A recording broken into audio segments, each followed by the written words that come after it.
Hello.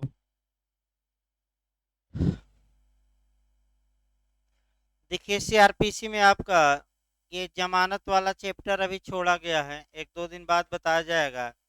आपका इधर पूरा हो जाए, यानी कि 484 तक, फिर आपका जो छूटा है चैप्टर, वो बताया जाएगा। देखिए आपका ये जो हमें शुरू करना है वह अध्याय 34 शुरू करना है। और यहाँ से अब लगातार आपका यानी कि 451, यानी कि धारा 451 से लेकर और अब 484 तक लगातार चलेगा। वर्तमान समय में इधर से आपका 4 या 5 क्वेश्चन बन रहे हैं, यानी कि प्री में आपका 4 या 5 क्वेश्चन बन रहे हैं, और वर्तमान समय में अब जो पूछल्ला बन रहा है वो मेंस में भी बन रहा है। तो आपका धारा 451 से शुरू होगा। देखिए भाई आपका मैंने जो सूचना मिल रही है, यूपी एपीओ भी नवंबर में आ जाएगी, यानी कि आपका फिर एक बार बता दिया जाए, आज ही पता कराया गया था, दिवाली के बाद आपका नवंबर महीना में यूपी एपीओ भी वैकेंसी आ जाएगी। तो आप प्रयास ये करिए कि भाई उत्तराखंड पढ़ ही रहे हैं और केवल पुलिस एक्ट ही अलग है, तो उत्तराखंड आप देकर आइए, तो तत्काल आपका पुलिस एक्ट लगा दिया जाएगा एक सब्जेक्ट, और आपका और तो चल ही रहा है, कोई दिक्कत है नहीं। और एक बार फिर आपका मैंने फिर से एक बार पढ़ाना पड़ेगा आपका, ताकि यूपी एपीओ रुके ना किसी का भाई। तो आइए देखा जाए अध्याय 34 आपका डिस्पोजल ऑफ प्रॉपर्टी, यानी कि संपत्ति का व्ययन। व्ययन का मतलब ये हुआ कि संपत्ति के प्रति आपका क्या व्यवहार किया जाएगा, यानी कि जो प्रॉपर्टी अपराध करने में प्रयोग की गई है या अपराध से प्राप्त की गई है, उसका निस्तारण कैसे किया जाएगा, इसका प्रावधान आपका इस अध्याय में दिया गया है। देखिए आपका अध्याय 34 जब भी पढ़िए तो थोड़ा बहुत इसकी भूमिका देख ली जाए। देखिए अगर अपराध में कोई संपत्ति प्राप्त की जाती है या गलत तरीके से प्राप्त की जाती है, तो वर्तमान समय में इसके लिए सरकार ने यानी कि भारत की संसद ने अलग से कानून बना रखा है, जिसे मनी लॉन्ड्रिंग एक्ट कहते हैं। यानी कि आपका मनी लॉन्ड्रिंग एक्ट, यानी कि मनी लॉन्ड्रिंग एक्ट में भी यही है कि कोई व्यक्ति है जो गलत तरीके से संपत्ति अर्जित किया है, चाहे घूस द्वारा या अपराध करके, तो सरकार अब उस संपत्ति को जब्त करेगी। जब्त करके आपका मुकदमा भी उस पर चलेगा और सरकार की संपत्ति हो जाएगी। इसी को मनी लॉन्ड्रिंग एक्ट कहते हैं, और इस समय काफ़ी प्रसिद्ध भी चल रहा है कि तमाम मने लोगों की संपत्ति सरकार जब्त कर रही है मनी लॉन्ड्रिंग एक्ट के तहत। अब आपका इस अध्याय में जो हमें पढ़ना है 451 से लेकर आपका जो हमें पढ़ना है, उसमें आपका मिलेगा क्या, पहले ये देखा जाए। और एक क्वेश्चन प्री में बनता है, अब कौन सा सेक्शन से बनता है और किस मॉडल का, वहीं अटैक ज़्यादा करना है। इसमें आपका ये मिलेगा कि कोई प्रॉपर्टी होगी, चाहे चल या अचल, वह अपराध में प्रयुक्त हुई होगी या अपराध द्वारा प्राप्त की गई होगी, या कोई दस्तावेज होगा, तो उसके बारे में क्या प्रावधान किया जाए, यानी कि न्यायालय क्या कर सकता है, नष्ट करवा सकता है कि बेचवा सकता है कि अपनी अभिरक्षा में रख सकता है, इसी बात का वर्णन इस चैप्टर में किया गया है। तो आइए अब सेक्शन वाइज देखा जाए। आपका 451 यानी कि 451 और 452 में आपका बस एक ही अंतर है कि अंडर ट्रायल, यानी कि अगर आपका अभी जांच या विचारण चल रहा है तो न्यायालय संपत्ति को जब्त कर सकता है और अभिरक्षा में रखे जाने का आदेश दे सकता है।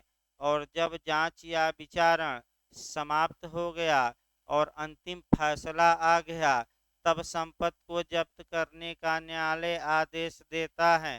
तो अगली धारा है 452, यानी कि भले आप पूरा न पढ़िए, हम पढ़ाएंगे पूरा, लेकिन आपका सेक्शन ये कंपटीशन के लिए ये तैयार रखना है आपका शुद्ध रूप से कि अंडर ट्रायल या अंडर इंक्वायरी अगर ये दिया जाए कि संपत्ति का बयान, तो आपका जवाब रहेगा 451। और विचारण की समाप्ति पर, यानी कि फैसला सुनाए जाने के बाद संपत्ति के प्रति कैसा व्यवहार किया जाए, उसको डिस्पोज ऑफ कैसे किया जाए, ये सेक्शन पूछे तो हल्का सा आगे बढ़ जाना है। और कौन सा सेक्शन मारना है? 452। तो देखिए अब बेरेट की भाषा मैंने ये ट्रिक पकड़ लेना है कि अंडर ट्रायल, यानी कि जांच या विचारण की लंबितावस्था में पूछे तो 451, और जांच या विचारण की समाप्ति पर बयान दे तो कौन सी धारा मारेंगे? 452। वैसे प्री क्या अब तक का जो इतिहास रहा है, इसी मैंने दो ही शब्दों में आपका कह सकते हैं कि आपका क्वेश्चन बना है। इसके आगे क्वेश्चन नहीं बना है अब तक, लेकिन फिर भी एक बार सतर्कता बरतते हुए बेयर एक्ट की पूरी कहानी भाई बता दिया जाए। देखिए 451, कुछ मामलों में विचारण लंबित रहने तक संपत्ति की अभिरक्षा और बयान के लिए आदेश। यदि कोई संपत्ति किसी दंड न्यायालय के समझ किसी जांच या विचारण के दौरान पेश की जाती है, तब वह न्यायालय उस जांच या विचारण के समाप्त होने तक ऐसी संपत्ति की उचित अभिरक्षा के लिए ऐसा आदेश जैसा वह ठीक समझे कर सकता है। और यदि वह संपत्ति शीघ्रतया और प्रकृत्या क्षयशील है, या यदि ऐसा करना अन्यथा समीचीन है, तो वह न्यायालय ऐसा साक्ष्य अभिलिखित करने के पश्चात जैसा वह आवश्यक समझे उसके विक्रय या उसका अन्यथा बयान करने के लिए आदेश दे सकता है।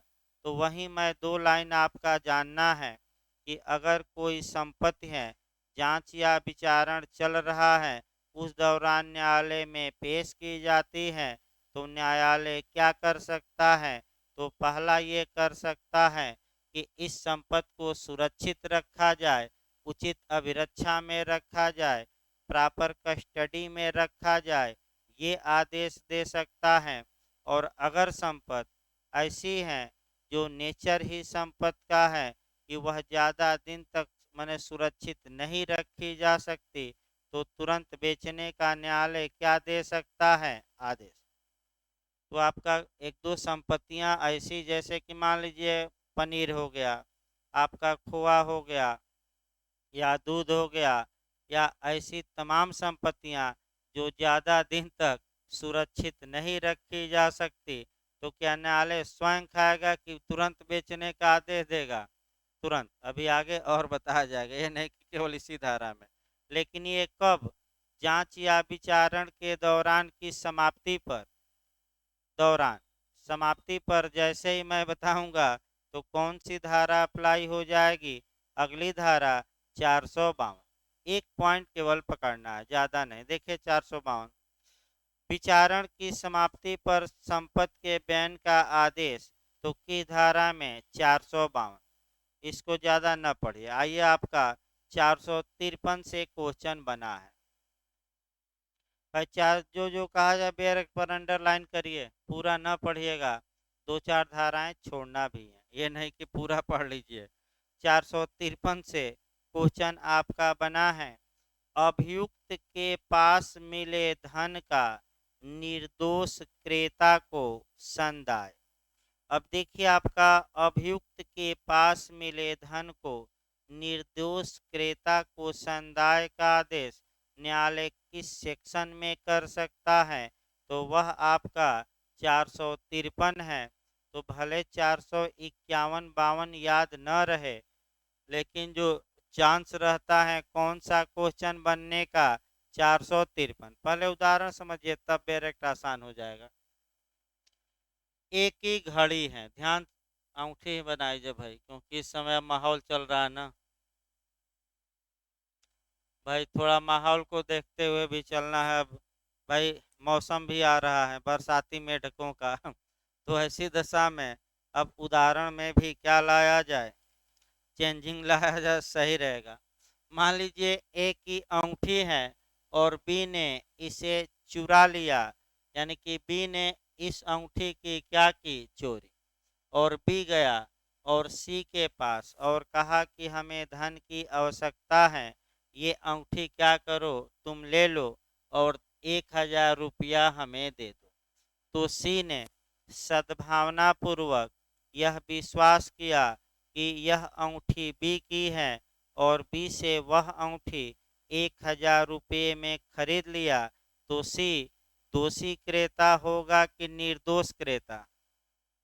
अगर दुर्भावना में खरीदता तो अब ये पहले तो आईपीसी में देखिए बताया भी गया था, ये संपत्ति 410 में स्टोलन प्रॉपर्टी मानी जाएगी। और जो व्यक्ति स्टोलन प्रॉपर्टी को प्राप्त करता है, अगली धारा 411 के तहत वह दंड का भागी होगा, यानी किसी दंड का 411 के तहत भागी होगा। लेकिन अगर सी दिखा देता है कि हम सद्भावना पूर्वक कार्य किए, पूरा पैसा देकर अंगूठी खरीदे और हमें ये ज्ञान नहीं था कि ये अंगूठी चोरी की है, तो ऐसी दशा में सी किसी अपराध के लिए सजा का हकदार नहीं होगा। अब देखिए न्यायालय बी को चोरी के लिए सजा था। अब न्यायालय क्या करता है कि जो सी के पास अंगूठी थी उसे अंगूठी वाले को दिलवा देता है, यानी कि किसको दिलवा देता है, ए को। यानी कि जिस व्यक्ति की संपत्ति थी उस व्यक्ति को वह संपत्ति क्या हो गई, वापस।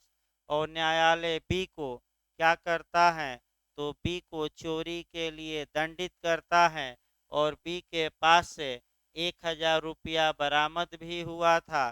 तो कानून ये कहता है 453 धारा कि न्यायालय चाहे तो जो ये निर्दोष क्रेता कौन था, सी था, इसे अभियुक्त के पास मिले धन में से क्या दिलवा सकता है, पैसा, क्योंकि ये क्रेता निर्दोष था कि दोषी था, निर्दोष। तो बी के पास जो धन मिला है उस धन में से किसको दिलवाया जाएगा, सी को। क्यों, क्योंकि सी ने जो अंगूठी खरीदी थी वह किसको वापस न्यायालय करवा दिया, ए को। लेकिन ये कब, जब अभियुक्त को सजा दी जाए कि न दी जाए, दी जाए, और अभियुक्त के पास क्या मिला हो, कुछ पैसा। तो इस अब कोई कंसेप्ट भाई क्लियर होने में कोई दिक्कत हो तो बताइए, नहीं तो यही बात आपका बेयर एक्ट में लिखा है। देखिए भाई हेडिंग जरूर याद करके जाइएगा, कई बार ये पूछा गया है, फिर एक बार हम बता रहे हैं, ये अंडरलाइन कर लेना है हेडिंग, भले अंदर की बात न समझ में आए। देखिए एक बार बेयर एक्ट बता दें, अब कोई समस्या नहीं रहेगी। जब कोई व्यक्ति किसी अपराध के लिए जिसके अंतर्गत चोरी या चुराई हुई संपत्ति को प्राप्त करना है, अथवा जो चोरी या चुराई हुई संपत्ति प्राप्त करने की श्रेणी में आता है, दोष सिद्ध किया जाता है और यह साबित कर दिया जाता है कि किसी अन्य व्यक्ति ने चुराई हुई संपत्ति को यह जाने बिना या अपने पास यह विश्वास करने का कारण हुए बिना कि वह चुराई हुई है, उसे क्रय किया है और सिद्ध दोष व्यक्ति की गिरफ्तारी पर उसके कब्जे में से कोई धन निकाला गया है। यानी कि जब गिरफ्तार हुआ था तब क्या उसके पास मिला था, कोई धन। किसके पास मिला था, इस उदाहरण में बी के पास। तब न्यायालय ऐसे क्रेता के आवेदन पर और चुराई हुई संपत्ति पर कब्जे के हकदार व्यक्ति को उस संपत्ति के वापस कर दिए जाने पर आदेश दे सकेगा कि ऐसे क्रेता द्वारा दिए गए मूल्य से अनधिक राशि ऐसे धन में से उसे परिदान किया जाए। तो अधिक नहीं किया जाएगा, कितना केवल किया जाएगा जितना क्रेता क्या किया था, दिया था। तो कहिए तो समझा जाए, नहीं तो एक बार तो बता ही दिया गया, फिर एक बार हम बता दे रहे हैं भाई। बी ने ए की अंगूठी चोरी की। बी ने ये अंगूठी 1000 में किसको बेच दिया, सी को। बी गिरफ्तार होता है, अब थोड़ा रकम बढ़ा दिया जाए। बी गिरफ्तार होता है और बी के पास से 2000 रुपये गिरफ्तारी के समय बरामद होते हैं। तत्पश्चात आपका बी को चोरी के लिए न्यायालय सजा देता है और जो ये निर्दोष क्रेता था, ये अंगूठी किसको न्यायालय देने का आदेश देता है, असली स्वामी को वापस करा देता है। तो कानून ये कहता है कि बी के पास गिरफ्तारी के समय जो धन मिला था, उस धन में से उतना धन जितना में से कौन खरीदा था अंगूठी, सी को क्या कराया जाएगा, वापस। तो इस उदाहरण में तो भाई बी के पास 2000 मिला और सी कितना में खरीदा था, 1000, तो सी को 2000 वापस कराया जाएगा, केवल 1000। चलिए ठीक है भाई, बता तो दिए, आगे देखिए। हाँ, अब 500 मिले तो क्या किया जाए, 500 दिलवाया जाए।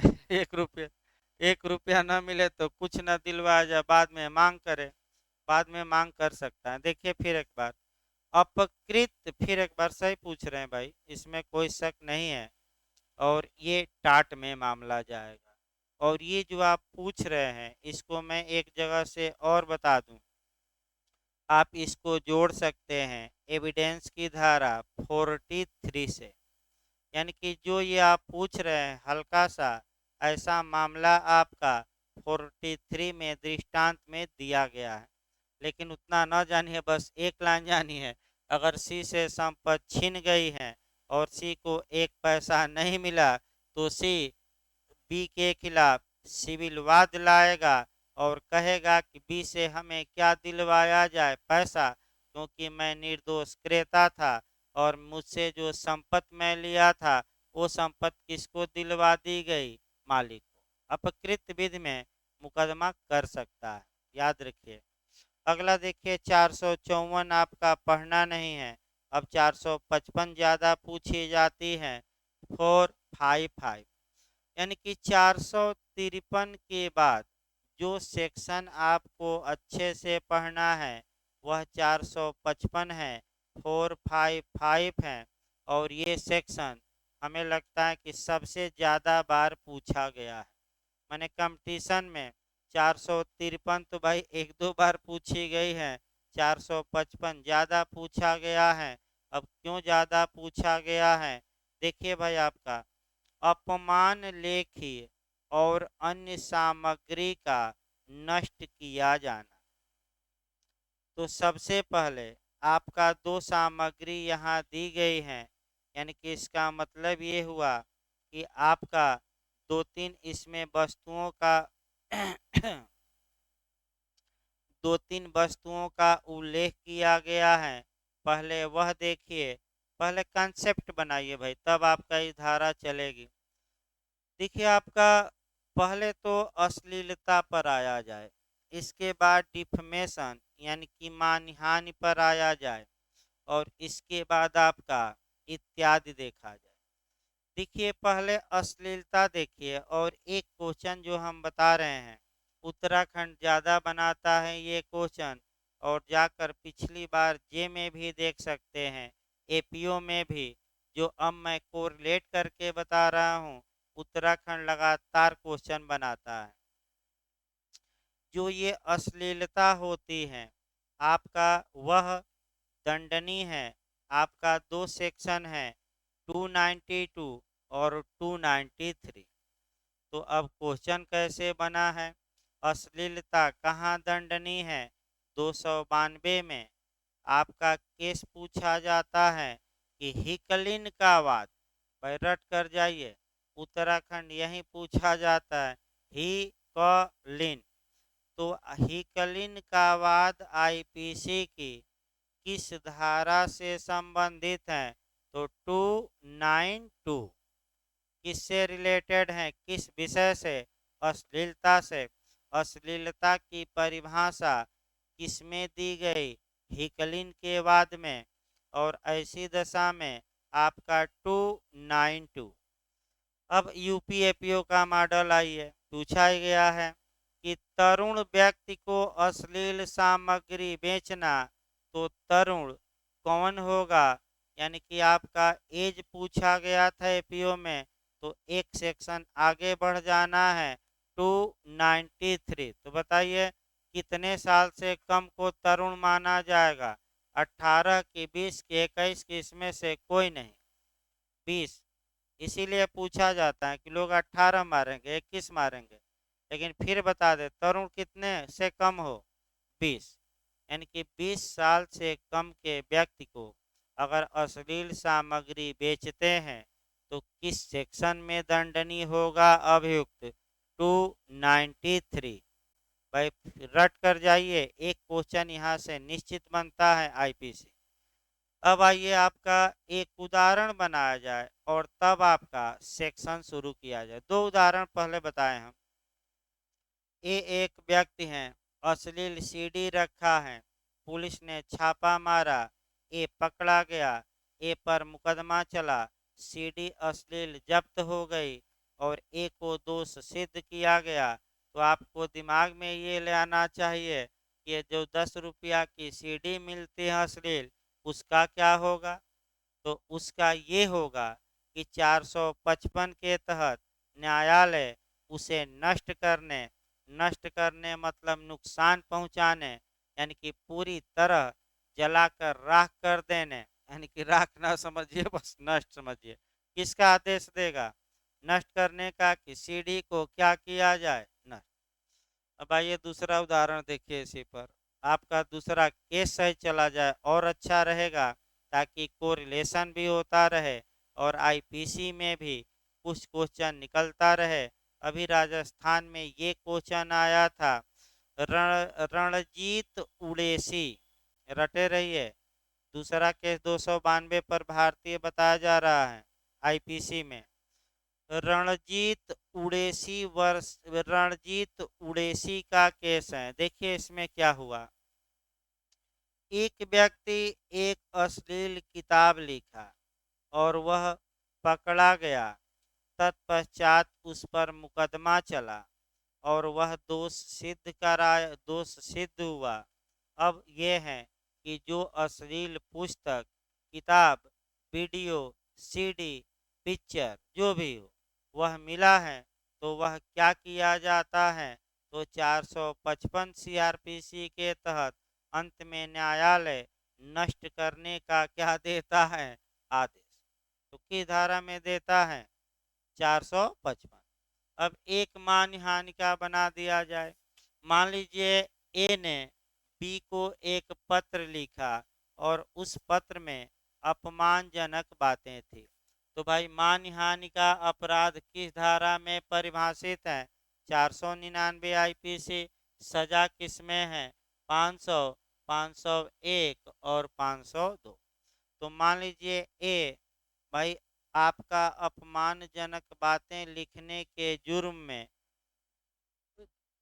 दंडित किया जाता है, तो इस पत्र का क्या होगा, कभी सोचे हैं, इस लेटर का क्या होगा, तो बस वही सीआरपीसी की कौन सी धारा, 455, लेटर को रखा जाएगा सुरक्षित, की नष्ट करने का आदेश दिया जाएगा। तो अब बचा ही क्या भाई इसमें, अब बचा ही क्या, बस एक लाइन देखिए, फिर बता दिया जाए, कुछ बचा नहीं ज़्यादा, अब समाप्त हो गया, लेकिन फिर भी बेयरेक्ट हम क्या करते हैं, एक बार बता देते हैं। देखिए आपका बेयरेक्ट जरूर याद करके जाइएगा, इसको हम कई जगह से जोड़ कर बताए हैं और निश्चित तौर पे एक क्वेश्चन आपको मिलेगा। फिर हम बता दें 292 पढ़िएगा, 293 आईपीसी, 499, 500, 501, 502 और 2 केस रट कर जाइएगा हिकलिन का वाद। और दूसरा भारत में कौन बताया गया, रणजीत उड़ेसी। देखिए भाई अब बैरक भारतीय दंड संहिता की धारा 292 बता ही दिया गया अश्लीलता। 293 तो किसको अश्लीलता फैलाई है, तरुण को, कितने साल से कम। चलिए धारा 501, 502 तो इसमें मानहानि है के अधीन दोष सिद्धि पर न्यायालय उस चीज या की सब प्रतियों के जिसके बारे में दोष सिद्ध हुई है और न्यायालय की कस्टडी में है या दोष सिद्ध व्यक्ति के कब्जे में या शक्ति में है, नष्ट किए जाने का क्या दे सकता है, आदेश। बाध्य है कि विवेकाधिकार है, विवेकाधिकार है, दे सकता है, माने क्या हुआ, विवेकाधिकार। अब आइए आपका 456 अचल संपत्ति का कब्जा लौटाने की शक्ति। देखिए आपका 4, 5, 6 देखा जब भाई बैरक में आपका अचल संपत्ति का पहले उदाहरण से कंसेप्ट क्लियर करिए तब बताया जाए। मान लीजिए आपका ए था, बी सी डी ई 5 बना लिया जाए, तभी तो भाई पंचौरा होगा, क्योंकि बिना 5 के पंचौरा क्या, एक रहेगा तो एक चौरा, दो रहेगा तो दो चौरा, तीन रहेगा तो तिकड़मबाजी होगी, चार रहेगा तो चार चौरा और 5 मिल जाएंगे तो क्या होगा, पंचौरा। और यहीं 5 लोग मिल गए और सामान्य उद्देश्य को आगे बढ़ा रहे हैं तो विध विरुद्ध जमाव और बल या हिंसा का प्रयोग कर रहे हैं तो बिहार ने बनाया बलवा, भाई क्या कहलाएगा। और यहीं 5 लोग लूट कर रहे हैं तो क्या हो जाएगा, डकैती। तो आइए 5 लोग थे और एक डी ई बना ली, ई एफ बना लिया जाए। एफ का ये मकान था, ध्यान से समझिए, एफ का ये मकान था, ये पांचों गए योजना बनाकर एफ के मकान पर जबरदस्ती क्या कर लिए, कब्जा। अब एफ ने इनके खिलाफ मुकदमा किया और इन सभी को दोष सिद्ध न्यायालय ने किया और न्यायालय ये आदेश दे सकता है कि इनसे कब्जा हटाया जाए और जिसका कब्जा था उसको दिलवाया जाए, तो अस्थावर संपत्ति का कब्जा वापस करने की शक्ति का आदेश देने की शक्ति न्यायालय को किस सेक्शन में है, तो 456। तो किसको पुनः कब्जा दिलवा सकता है, क्रिमिनल कोर्ट एफ को। कौन जबरदस्ती किए थे कब्जा, ये पांचों। तो इसी को आपका बेयर एक्ट से देखना है। देखिए आपका अचल संपत्ति का कब्जा लौटाने की शक्ति, जब आपराधिक बल, तो धारा आईपीसी बताते रहिए, आपराधिक बल यानी कि क्रिमिनल फोर्स, तो तुरंत दिमाग में आपका धारा यही है कि इस कम समय में जो भी शब्द आए अगर उसका उल्लेख किसी सेक्शन में है तो तुरंत दिमाग में भूत जैसे सेक्शन घुमाते रहिए और न हो तो बेयर एक्ट पर लिखते रहिए। आपका उत्तराखंड में तो काम करेगा ही, यूपी में भी काम करेगा, क्योंकि यूपी में भी वैकेंसी आएगी तो 2-2.5 माह से ज़्यादा समय नहीं लगेगा। आपका अगर नवंबर में आती हैं तो मान के चलिए दिसंबर लास्ट या जनवरी में एग्ज़ाम हो ही जाएगा। और उत्तराखंड से ज़्यादा चांस आपका यूपी में है। उत्तराखंड डेमो के तौर पर लीजिए और फाइनल किस में करिए, यूपी में। और बिहार भी लोग इंतज़ार ही कर रहे हैं, झुआ भर क्या है वैकेंसी, तो तमाम लोग भाई मेंस दे ही रहे हैं, आपका इसमें कोई शक नहीं है।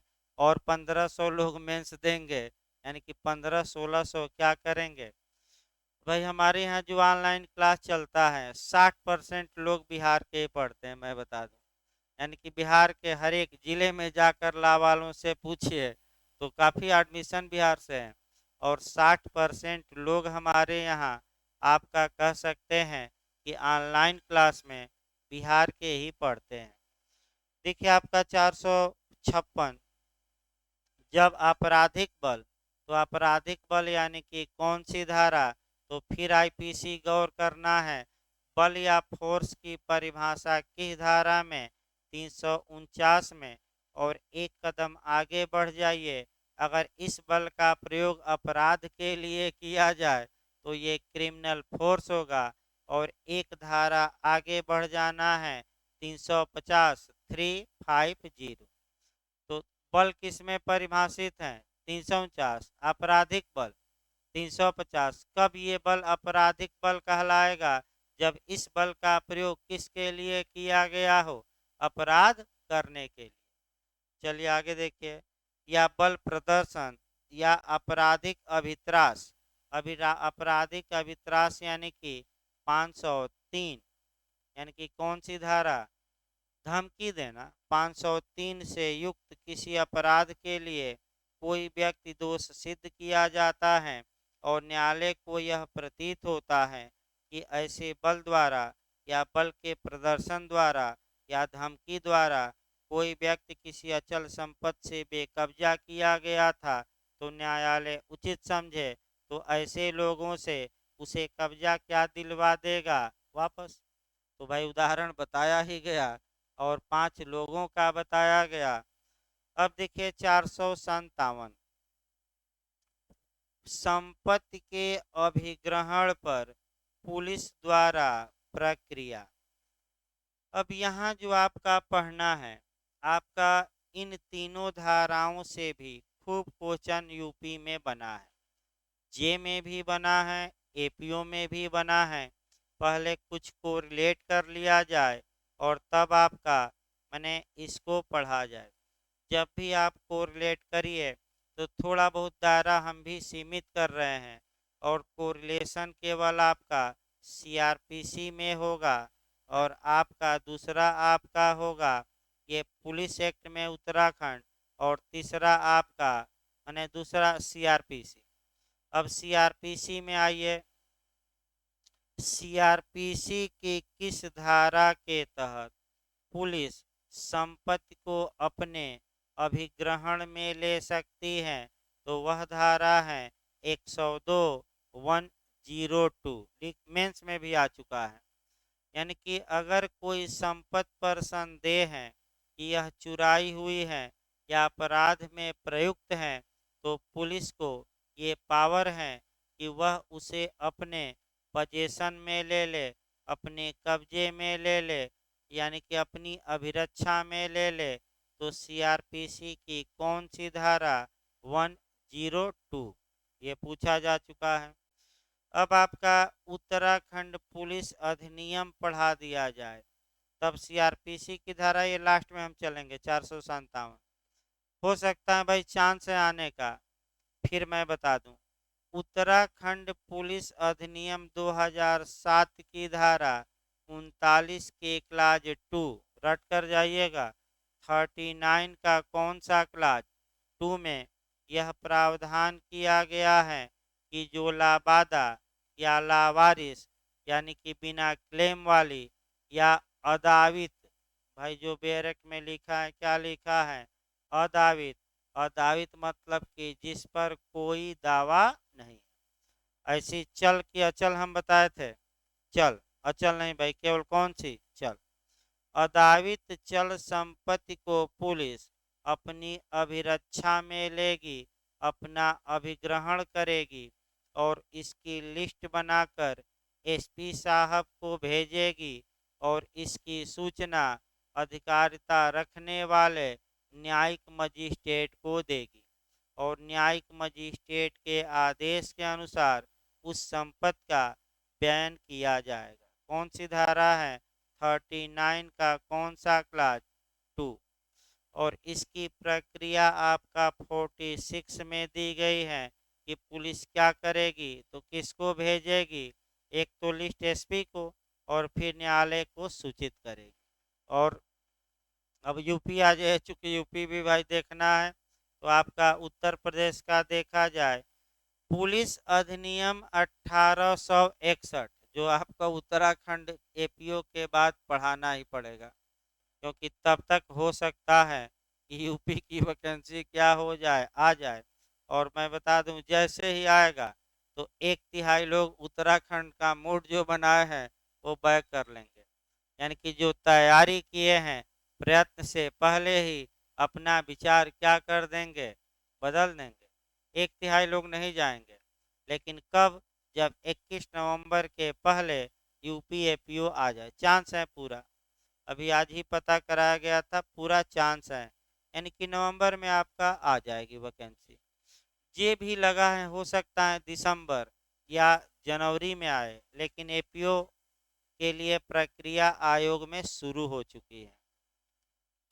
तो फिर एक बार देखा जाए आपका पुलिस अधिनियम 1861 की धारा 25 पढ़ना है, 26 पढ़ना है, 27 पढ़ना है कि जो लाबादा, लावारिस, अदावित चल संपत्ति है, तो पुलिस उसको क्या कर सकती है?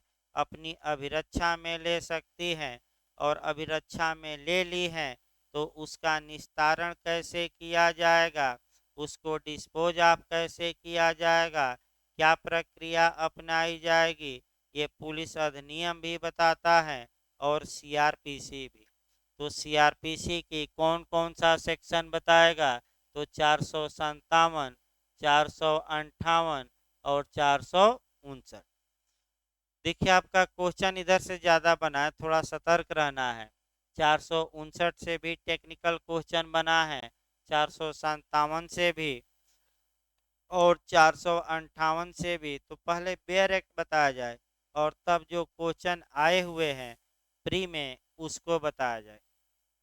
देखिए भाई आपका 457, संपत्ति के अभिग्रहण पर पुलिस द्वारा प्रक्रिया। पहला देखिए, जब कभी किसी पुलिस अधिकारी द्वारा किसी संपत्ति के अभिग्रहण या जब्ती की रिपोर्ट इस संहिता के उपबंधों के अधीन मजिस्ट्रेट को दी जाती है, तो अब आप लोग बताइए, कोई संपत्ति जब्त होती है तो पुलिस न्यायिक मजिस्ट्रेट को इसकी आपका मने रिपोर्ट देती है।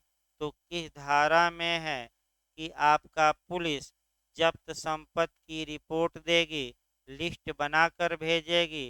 तो 102, इसको जोड़ लीजिएगा भाई। कौन सी धारा से जोड़कर हम पढ़ा रहे हैं? 102 सीआरपीसी। रिपोर्ट देती मजिस्ट्रेट को की जाती हैं और जांच या विचारण के दौरान ऐसी संपत्ति दंड न्यायालय के समक्ष पेश नहीं की जाती।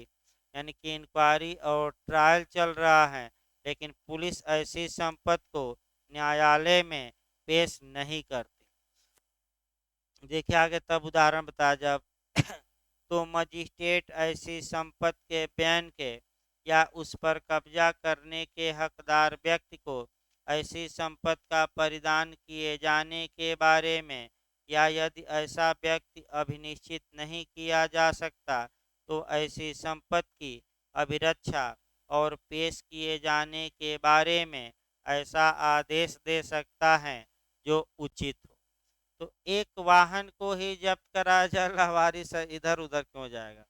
मान लीजिए एक बाइक है, बाइक लावारिस अवस्था में पड़ी है, पुलिस आई और देखी कि कोई इसका वारिस नहीं है, पुलिस ने वाहन को उठाया और कहाँ लेकर चली गई? थाने।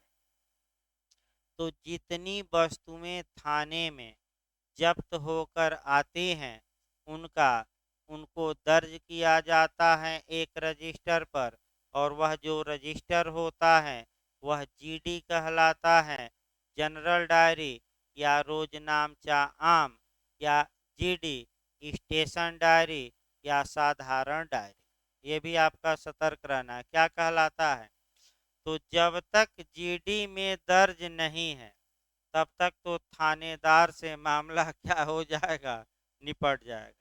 तो वकील साहब जाएंगे, देखेंगे जीडी और दर्ज नहीं है, तो बात करके अपना क्या करेंगे? मामला निपटा देंगे। लेकिन जब एक बार भाई संपत्ति का वर्णन जीडी में हो गया कि ये बाइक इतने नंबर की लावारिस पाई गई और थाने में क्या हुई?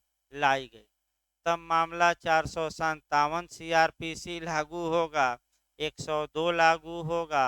अब यही कंसेप्ट बना लेना है। कि सीआरपीसी की धारा 102 के तहत पुलिस द्वारा न्यायिक मजिस्ट्रेट को यह रिपोर्ट भेजी जाएगी कि ये नंबर की लावारिस कह सकते हैं कि वाहन बरामद हुआ है, जब्त हुआ है और मेरी अभिरक्षा में है।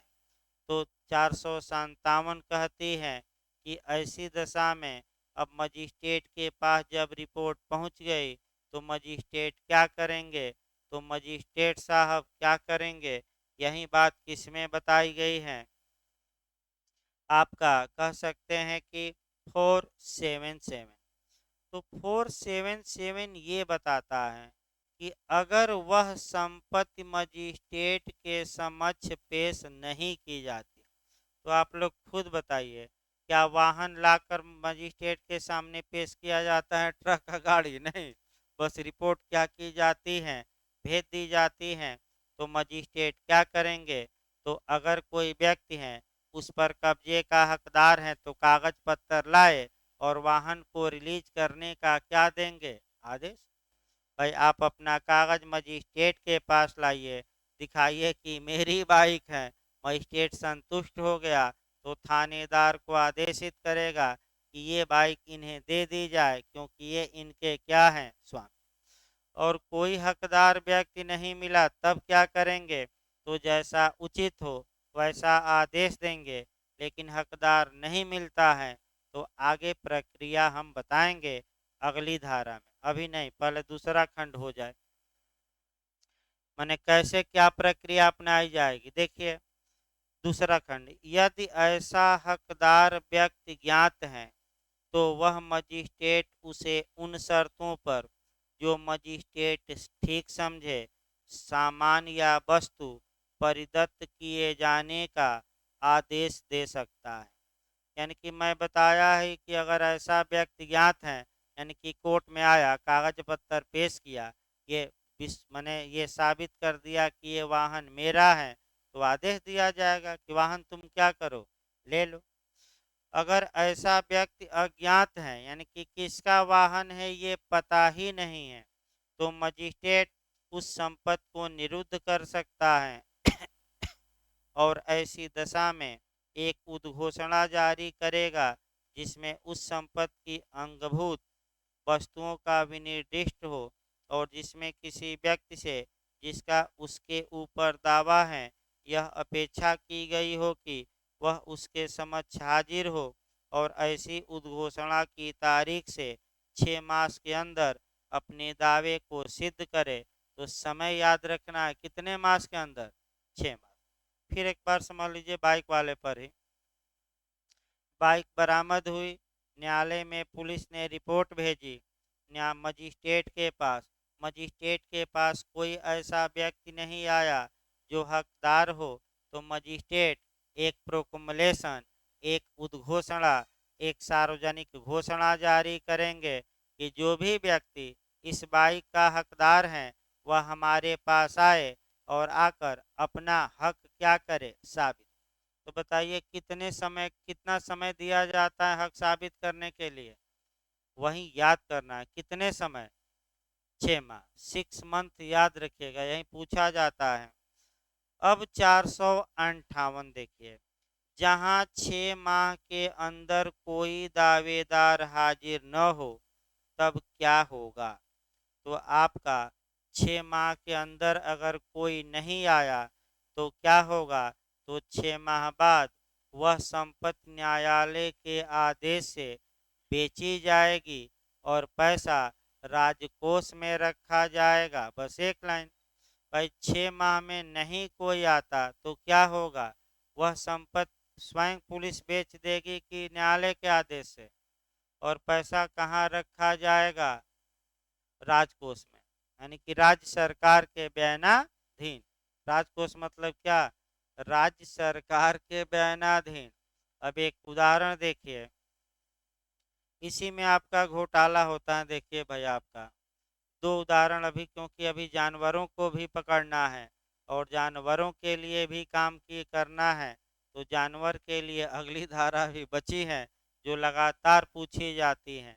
लेकिन एक उदाहरण यहाँ हम बता दें आपका, तब आपका जानवरों इत्यादि पर बढ़ा जाए।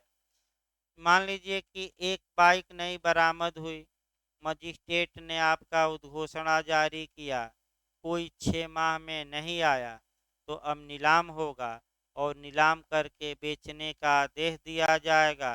तो इसी में घोटाला होता है। 1 लाख की बाइक है, नीलामी शुरू हुई तो ज़्यादातर पुलिस वाले, विधायक जी, लोकल नेता अपने आदमियों को लगा देते हैं कि तुम बोली लगाना और 1 लाख की बाइक 10,000 पहले बोलना और अधिकतम 15,000 से आगे न बढ़ना। तो भाई खुलेआम नीलामी हो रही है, 10 लोग उन्हीं के बैठे हैं। एक बोला 5,000, तो 5,001, 5,002, और अभी 3 नहीं बोला क्या, नहीं तो 5,000 में बिक जाए। तो दूसरा बोला 10,000, तो फिर नीलाम करने वाला क्या करेगा, हथौड़ा लेकर, फिल्म देखे होंगे, आपका 10,001, 10,002, और आपका जैसे ही 2 बोला तो तीसरा बोला 15,000, तो फिर बोला जाएगा 15,001, 15,002, और थोड़ा रुका जाता है कि कोई और पप्पू क्या करे, ऊपर चढ़ जाए, पास हो जाए, बोला तो 15,003, यानी कि 15,000 पर मोहर लग गई और 1 लाख की बाइक कितना में मिल गई, आपका 15,000 सरकार के खाते में, नीलामी का खर्चा काटा गया और बाइक किसकी है अभी पता ही नहीं। भाई सड़ा थोड़े जाएगा, आपका नीलामी द्वारा तो दावा करता है तो करे, पैसा ले 15,000, और क्या करेगा। आप जैसे हवा थोड़े खाएगा, पंखे की हवा खा के 6 माह तक सोए थे। देखिए अभी आपका एक और मामला आया है। कोचिंग के एक दो लोगों से आयोग ने अनुभव मांगा था। वो विधि अधिकारी की पीसीएस में पोस्ट निकली थी और वो लोग अनुभव नहीं लगाए, तो सरकार आयोग के खिलाफ मुकदमा किए। तो आयोग ने ये कहा कि जब इनको समय दिया गया था तो इन्हें अपने कॉलेज से मने अनुभव का प्रमाण पत्र बनवाते या मने विधि अधिकारी के लिए, और ये अनुभव लगाते। इन्होंने अनुभव नहीं लगाया तो हमने इनके चयन को क्या कर दिया, निरस्त। फाइनल रिजल्ट ही नहीं निकला।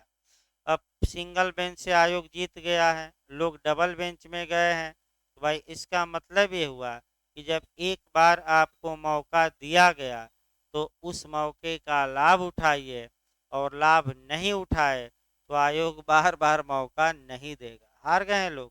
कोचिंग के एक दो लोग हैं, चयन हो गया था, मेरिट में थे, लेकिन लिस्ट आई तो उसमें नाम नहीं। तो अब डबल बेंच क्या करती हैं, फिर सुप्रीम कोर्ट में लोग लड़ेंगे, क्या होगा अब क्या जानता है। भाई परेशान है, बस एक कागज नहीं। और एक लोग क्या काम किए, मैं बताया था कि एपीओ का इंटरव्यू था और उसमें लिखना था कि क्या आप पर कोई क्रिमिनल केस है, तो वो उसमें भर दिए नहीं। अब समस्या ये आई कि जब वेरिफिकेशन हुआ तो उनके खिलाफ एफआईआर निकली और उनका माने आपका चयन होने के बावजूद चयन निरस्त कर दिया गया। वह लखनऊ दौड़ते रहे इधर उधर, बस सचिव और तमाम लोग यही कह रहे थे कि जब आप जानते थे कि हम पर मुकदमा है तो झूठ क्यों बोले कि हम पर मुकदमा नहीं है फार्म भरते समय। और वहीं काल बन गया उनके लिए। अब वो भी आज के आधार के हैं लखनऊ हाई कोर्ट में। और अलग बात है भाई कि क्या होगा क्या नहीं, लेकिन फिर आप लोगों को भी सलाह दी जाती है कि फार्म भरते समय गलत जानकारी न दीजिए। अगर आपके खिलाफ मुकदमा है तो लिखिए कि हमारे खिलाफ मुकदमा है, और बाद में वो देखा जाएगा। ये दिखाना पड़ता है कि ये रंजिशन, राजनीतिवश या पट्टीदारी के झगड़े में जबरदस्ती हमारा क्या डाल दिया था, नाम, हम पाक साफ हैं। तो हाई कोर्ट में यानी कि पाक साफ हैं, ये तो फर्जी क्या किया गया। तो तमाम लोग इसी आधार पर सेलेक्ट हो गए, नौकरी कर रहे हैं। हाँ ये है कि आयोग नहीं देगा नौकरी, आपको हाई कोर्ट जाना ही पड़ेगा, वहाँ से डायरेक्शन निकालना पड़ेगा कि जब तक ये दोष सिद्ध न हो जाते तब तक इनको सर्विस करने दिया जाए। लेकिन अगर एक दिन की भी सज़ा मिल गई तब भाई सर्विस के काबिल नहीं रहेंगे, क्योंकि दोष सिद्ध व्यक्ति सर्विस के काबिल नहीं होता। आगे देखिए, तो 6 माह का बता दिया गया भाई। अब 6 माह के बाद आइए 459, ये भी आपका ज्यादा पूछा है। देखिए, विनश्वर संपत्ति को बेचने की शक्ति। विनश्वर संपत्ति का मतलब हुआ ऐसी संपत्ति जो ज्यादा समय तक सुरक्षित नहीं रखी जा सकती। तो आखिर सड़ाने से अच्छा है कि बेच उच कर कुछ क्या बना लिया जाए, पैसा। जैसे मैंगो है, आम है, तो कितने दिन तक रखेंगे केमिकल डालकर? 5 दिन 10 दिन। तो अच्छा यही रहेगा कि लावारिस 10 ट्रक मिल गया, 5 पेटी, तो बेच उच कर क्या किया जाए, पैसा सरकारी खजाने में, और बाद में कोई आएगा हकदार तो पैसा क्या किया जाएगा, वापस। तो अगर मान लीजिए मुर्रा भैंस मिल गई, लावारिस है, तो ऐसी दशा में ये दरोगा जी कितने दिन थाने में आपका कह सकते हैं भूसा खिलाएंगे? तो न्यायालय से मांग करेंगे कि हजूर जल्दी आदेश दीजिए, ये भैंस मुर्रा है, 20 लीटर दूध देती हैं, बेच उच कर क्या किया जाए। यहाँ भी बहुत विधायक जी काम करते हैं। देखिए, विधायक जी मंत्री जी यही काम करते हैं कि जैसे इधर पता लगा कि 1 लाख की मुर्रा भैंस आई है, न्यायालय के आदेश से नीलाम हो रही है, तो अब वहीं 10,000 20,000 में विधायक और मंत्री जी के जो चेले चपाटी हैं खरीद लेते हैं। यही होता है। 1 लाख का माल कितने मिल गया? 10,000 में। तो आपका देखिए, यही आपका समझना है। फिर एक बार देखिए, बैरेक अंदर से पूछा जाता है भाई, थोड़ा सतर्क रहना है। देखिए, यदि ऐसी संपत्ति पर कब्जे का हकदार व्यक्ति अज्ञात या अनुपस्थित है और वह संपत्ति शीघ्रतया और प्रकृत्या क्षयशील है, अथवा यदि उस मजिस्ट्रेट की जिसे उसके अभिग्रहण की रिपोर्ट की गई है यह राय है कि उसका विक्रय स्वामी के फायदे के लिए होगा, अथवा ऐसी संपत्ति का मूल्य 500 रुपये से कम है, तो मजिस्ट्रेट किसी भी समय विक्रय का आदेश दे सकता है। यानी कि किसी भी समय, यानी कि अब 6 माह इंतजार करना है कि नहीं करना है? नहीं करना है। तो देखिए, टेक्निकल क्वेश्चन आपका कहाँ से बनता है? पहला तो बनता है रकम। रकम को अंडरलाइन करिए। कितने से कम रकम हो? 500। 500, 500 से कम, 500 से अधिक, तो क्या मार कराएंगे? दूसरा जो यूपी एपीओ ने बनाया है कि यह रकम पहले कितनी थी, तो कितनी थी? 10 रुपया, उसको लिख लीजिए। ये भी खूब, कई लोग 100 रुपया मार देते हैं। यह रकम पहले कितनी थी ये जरूर याद रखें, 10 रुपीज, 10 रुपया। और कब इस रकम को आपका कह सकते हैं कि 10 रुपया से 500 रुपया किया गया, तो 2005 में। अब वही दंड सीआरपीसी संशोधन अधिनियम 2005 लागू हुआ 23/6/2006 से, वो तो अलग बात है। फिर एक बार इसको देखिए भाई, मॉडल पहले बना लीजिए। 459 के तहत कितने रकम से कम की संपत्ति है तो तत्काल बेचने का न्यायालय आदेश दे सकता है। पहला क्वेश्चन, तो कितना? 500 से कम। ये रकम पहले मूल रूप से कितनी थी? 10 रुपया। और 10 रुपया से बढ़ाकर कितनी की गई? 500। गलती इसलिए होती है कि ज़्यादा लोग इसको कितना मानते हैं? 100 रुपया। 100 रुपया नहीं, कितना था? 10। अब दूसरा मॉडल, लास्ट मॉडल, कि वह कौन सी परिस्थिति है, यानी कि निम्नलिखित में से किस कंडीशन में मजिस्ट्रेट 6 मास के पहले संपत्ति के विक्रय का आदेश दे सकता है? इन 3 कंडीशन रट कर जाइएगा। पहली कंडीशन क्या लिखी गई है 459 में, कि यदि वह संपत्ति प्रकृत्या और स्वभावतः क्या हो? क्षयशील, यानी कि ज्यादा समय तक सुरक्षित नहीं रखी जा सकती। दूसरा क्या है भाई? अगर आपका वह अगर मजिस्ट्रेट की राय में उस संपत्ति का विक्रय करना स्वामी के फायदे के लिए हो। फिर याद रखिए दूसरा क्या है, अगर मजिस्ट्रेट की राय में उस संपत्ति का विक्रय करना किसके फायदे के लिए हो, स्वामी के। और तीसरा, यदि उस संपत्ति का मूल्य कितना से कम हो, 500 रुपया से, तो इन तीन कंडीशनों में अगर हकदार व्यक्ति अज्ञात है या अनुपस्थित है तो मजिस्ट्रेट संपत्ति को तत्काल बेचे जाने का क्या देगा, आदेश। दे सकेगा कि देगा है भाई आपका,